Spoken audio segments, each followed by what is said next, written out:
ರಷ್ಯಾದಲ್ಲಿ apartment cost ಎಷ್ಟಿದೆ ಅಂತ ತಿಳ್ಕೊಬೇಕಾ ನಿಮ್ಗೆ? ಇಲ್ಲಿ 2 ಬೆಡ್ರೂಮ್ ಅಪಾರ್ಟ್ಮೆಂಟ್ ಇದೆ. ರಷ್ಯಾದಲ್ಲಿ ಆಚೆಗಡೆ ಯಾರು ಸೆಕ್ಯೂರಿಟಿ ಗಾರ್ಡ್ ಇರಲ್ಲ, ಯಾಕೆಂದ್ರೆ ಎಕ್ಸ್ಟ್ರೀಮ್ ಕೋಲ್ಡ್ ಇರೋದ್ರಿಂದ ಯಾರು ಸೆಕ್ಯೂರಿಟಿ ಗಾರ್ಡ್ಸ್ ಇರಲ್ಲ. ಅದಕ್ಕೆ ಅಂತ ನಮ್ಗೆ ಇದು ಲಾಕ್ ಸಿಸ್ಟಮ್. ಇದನ್ನ ಓಪನ್ ನೋಡೋಣ ಫಸ್ಟ್, ಆಮೇಲೆ ಕಾಸ್ಟ್ ಎಷ್ಟು ಅಂತ ಹೇಳ್ತೀನಿ. ಬನ್ನಿ. ಲಾಕ್ ಪ್ರೆಸ್ ಮಾಡೋದು, ಇದು ಮಾಡೋದು, ಓಪನ್. ನೆಕ್ಸ್ಟು ಇಲ್ಲಿ ನೋಡ್ಬೋದು ನೀವು ಜಾಕೆಟ್ ಸೆಕ್ಷನ್ ಆಗಿರ್ಬೋದು. ಕಿಚನಲ್ಲಿ ನೋಡ್ಬೋದು ಅಪ್ಲಯನ್ಸಸ್ ಎಲ್ಲ ಕೊಟ್ಟಿದ್ದಾರೆ. ಇಲ್ಲಿ ಅಪ್ಲಯನ್ಸಸ್ ಕೊಟ್ಟಿದ್ದಾರೆ.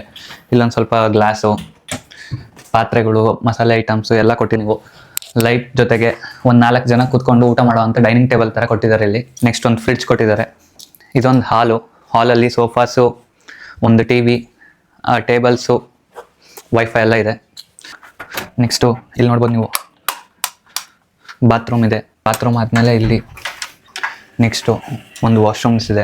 ವಾಶ್ರೂಮಲ್ಲಿ sink, bath tub, washing machine, toiletries ಎಲ್ಲ ಕೊಟ್ಟಿದ್ದಾರೆ. ಇದು ಡಬಲ್ ಬೆಡ್ರೂಮ್ ಇದಾಗಿರೋದ್ರಿಂದ ಒಂದು ಫಸ್ಟ್ ಬೆಡ್ರೂಮ್. ಇದು ಫಸ್ಟ್ ಬೆಡ್ರೂಮಲ್ಲಿ ಒಂದು ಬೆಡ್ಡು, ಒಂದು ಡ್ರೆಸ್ಸಿಂಗ್ ಟೇಬಲ್ಲು, ಚೇರ್ ಇದೆಲ್ಲ ಕೊಟ್ಟಿದ್ದಾರೆ. ನೋಡೋದಾದ್ರೆ ನೆಕ್ಸ್ಟ್ ರೂಮಲ್ಲಿ ಒಂದು ಬೆಡ್ಡು, ಸೈಡ್ ಟೇಬಲ್ಸ್, ಒಂದು ವಾರ್ಡ್ರೋಬ್ ಕೊಟ್ಟಿದ್ದಾರೆ. ಈ ಅಪಾರ್ಟ್ಮೆಂಟ್ಗೆ ಮಂತ್ಲಿ ಆದರೆ ಒಂದು 45,000ವರೆಗೂ ಹೋಗುತ್ತಿದ್ದು. ಇಂಡಿಯಾದಲ್ಲಿ ಇದಕ್ಕೆ ಜಾಸ್ತಿ ಆಯಿತು, ಇಂಡಿಯಾದಲ್ಲಿ ಇದಕ್ಕಿಂತ ಕಮ್ಮಿಗೆ ಸಿಗುತ್ತೋ ಅಪಾರ್ಟ್ಮೆಂಟು? ಕಮೆಂಟ್ ಮಾಡಿ ತಿಳಿಸಿ.